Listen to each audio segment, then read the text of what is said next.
What's up, vapors? Thanks for checking out Daily Vape TV. My name is Nick, and today we're going to be taking a look at the Squad.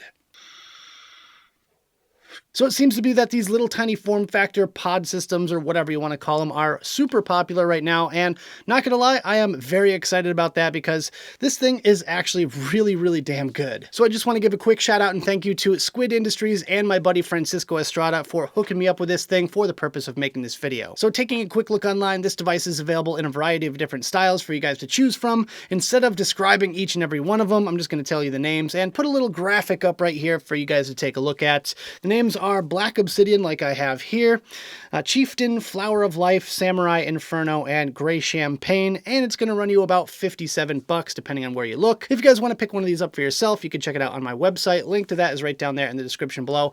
But without any further ado, let's go ahead and dive down to the close-up view and take a better look at this thing. Alright guys, so as you can see, we've got the Squad in its original box, so let's quickly take a look around the packaging, then we'll talk about what's inside. As you can see, lovely matte black box with some silver emboss all over it. We've got a Squid logo, we've got the Squad logo, and down here at the bottom, you can see that this one is the RBA atomizer section version.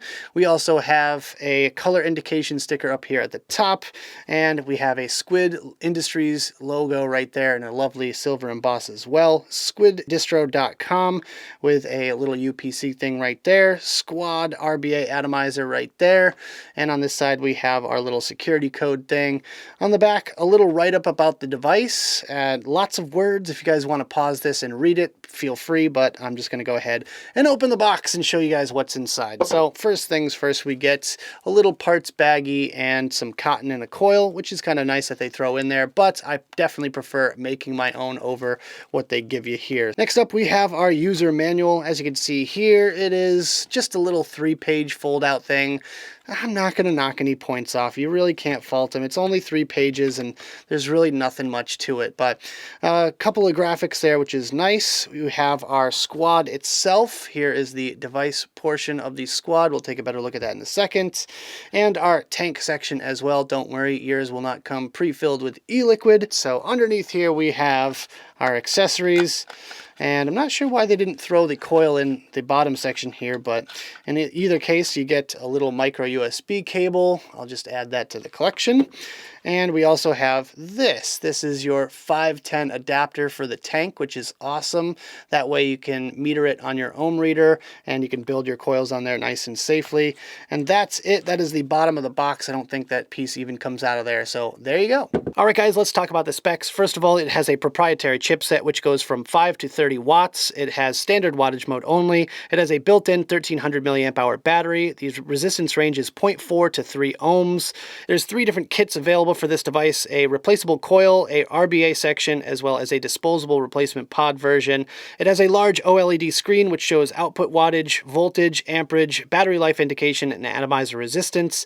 3-button control face with a large firing button and 2 adjustment buttons. It has a micro USB port with 1 amp charging capabilities, and it's got a zinc alloy chassis construction. All right, guys, let's talk about some of the components of the Squad, starting with the adjustment buttons here, plus and minus.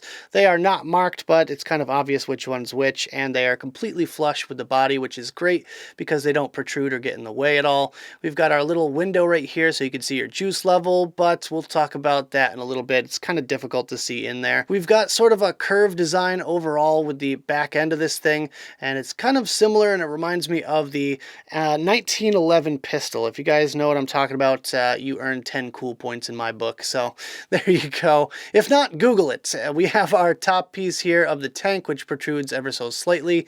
And you can also kind of see the little silicone stopper for the filling method there. To take the tank out, all you have to do is push it in, twist it about 90 degrees, and remove it just like that. And as you can see on the tank section there, it's got the Squid logo, which is really neat. And let's go ahead and pop that back in for now. We've got our big firing button up here at the top, which is a little bit loose and kind of rattly, but we'll talk about that later again.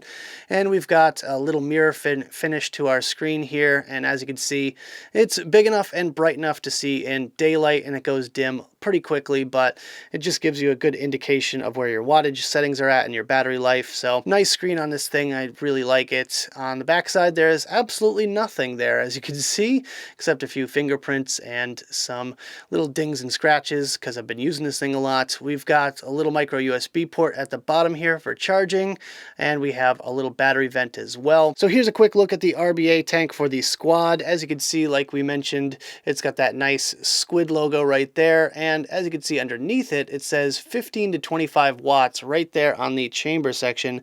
Not sure why they felt it necessary to print that on there, considering it is an RBA and you can build your own coils in this thing. So you might want to use it at 10 watts, you might want to use it all the way up at 30. Not sure why they actually went as far as putting that on there, but as you can see towards the bottom here, it has this little notch section cut out, and that is for the bayonet style mount that's in the bottom section of the Squad that attaches the tank.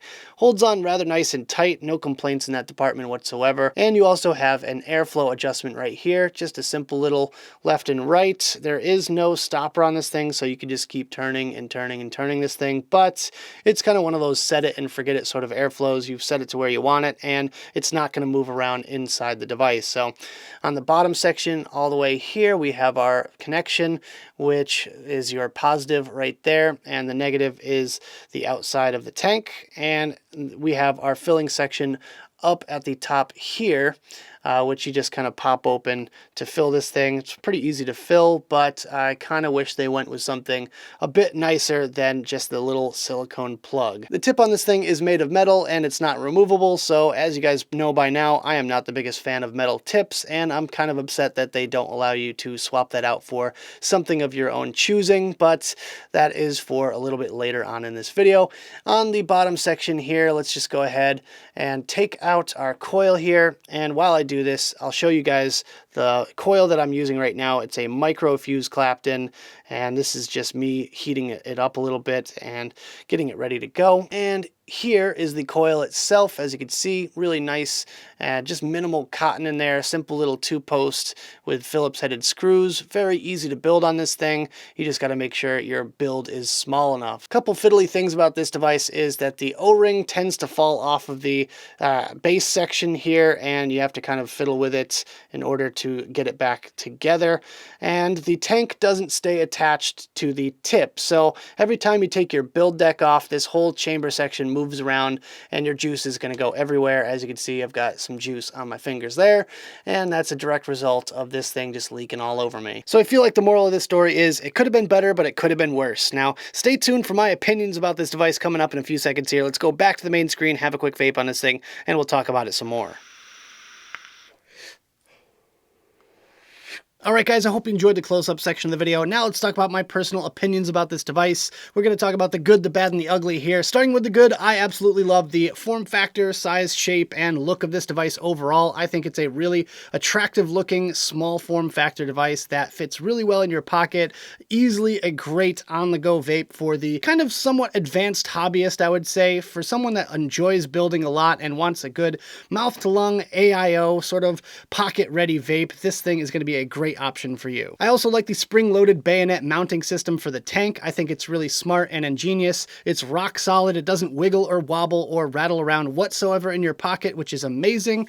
And I think it's sort of revolutionary because I personally have never seen something quite like it. And finally, I really like the screen on this thing. It's big enough to read all the information easily, and it's got a nice big wattage number, so you can see that at a glance. It's got all the information you need right there and nothing you don't. So moving on to the bad, the first thing I would have to say negatively about this device is you're stuck with the drip tip that's attached to the tank. It's not removable and you can't change it out to something you prefer. Honestly, I would really like the customization of being able to add your own 510 drip tip with this thing here, because this thing isn't the most comfortable in the world, and I just really want to use my own tips with this thing just to give it a little bit more of a personal touch. The second bad thing about this one is that it doesn't have a window on the opposite side, so you can't see through and easily see your juice level. It's a little bit difficult to see, especially with the whole thing being black, including the chimney section of the tank. It's really hard to see what level your juice is at, and honestly, it's almost useless at that point. So I really wish they would have either increased the size of that window on one side or just made another slot on the other side so that some light could get through and I could easily see my juice level. And finally, a minor complaint here, but I really wish you could flip the screen around, because I'm a right-handed vapor most of the time, and I tend to look at my wattage this way and not this way. So it's It's just a really minor nitpicky thing here, but it's one of those things that you notice, and once you notice it, it just never leaves your mind. And finally, the ugly. Now, I have the plain black obsidian version here, and personally, I think it looks a little bit too plain. I could have definitely used a squid logo or something cool on one side here. Even on the plain black version, I want a little touch of something as far as design is concerned. I really wish this thing was also rubber coated or some sort of soft touch feel to it, because as it stands right now, it feels a little bit on the cheap side. Another ugly design choice for this one is the fact that they used a silicone stopper for the filling method rather than literally anything else. It just makes it feel a little bit more cheesy, and I'm just not a huge fan overall. And finally, another minor complaint here, but the button feels very rattly and cheap, and I gotta say, it just kind of degrades the overall quality. Honestly, I really feel like this thing is a high quality device, but there's just a few design elements that I think they cheaped out on and they could have done a lot better job with. So at the end of the day, is this device worth purchasing? Would I go out of my way to pick one of these up if I didn't get this one in for a review? I'm going to say yes to this one because I absolutely love the concept of throwing a rebuildable system in my pocket every morning and having a great vape all day. It's great for on-the-go vaping, and for someone like me that's a kind of an advanced hobbyist vapor, it is definitely my sort of style. I feel like they definitely could have afforded to throw a disposable pod in all of these boxes just as a added safety net and a little bit of added value with this kit here, but otherwise, I feel like it's going to be great for all of you guys out there that really love building and want something mouth to lung and not too crazy expensive. Make sure you guys give it a look if you want to check one out for yourself. I'll have a link on my website. Link to that is right down there in the description below. But that about does it for this video, guys. I hope you enjoyed. If you did, make sure you hit that like button and subscribe for more videos just like this. Leave your comments down in the box below and check out the links I've got right down there in the description. Thank you guys so much for tuning in, and as always, vape on.